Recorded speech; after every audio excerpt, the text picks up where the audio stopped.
Hello!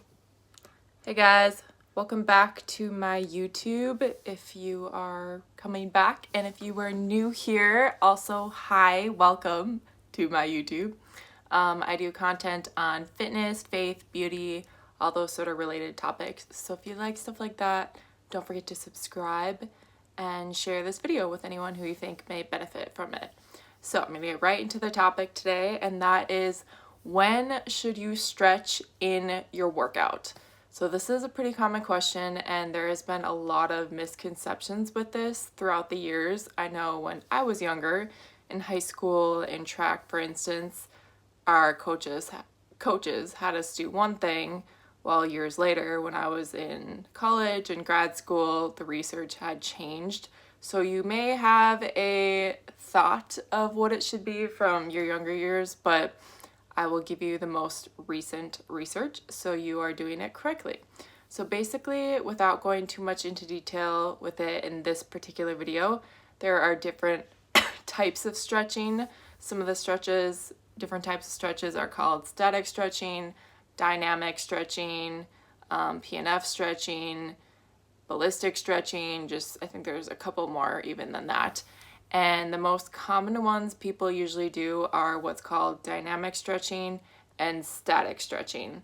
And those are the main two I'm going to focus on in this video. So static stretching is just basically anytime you hold a stretch for an extended period of time.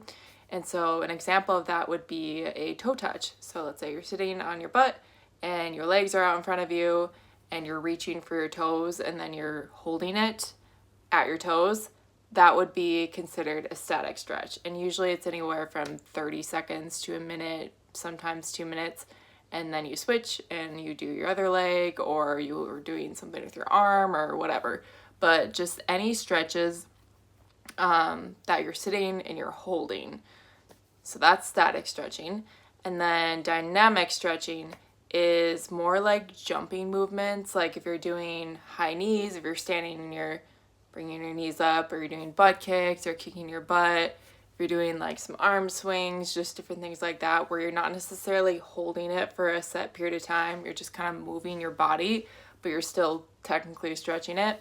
So that would be what's considered dynamic. And the research now, up to date, at this point at least, says that you should do dynamic stretching at the beginning of your workout and then static stretching at the end of your workout. They even say potentially if you were to do static stretching at the beginning that you could potentially get an injury just because your muscles need to be warmed up before they should be held under that sort of tension. So that's just something they say. I feel like it'd have to be pretty drastic, but I mean, might as well just wait and do your static stretching at the end of your workout than even risk it.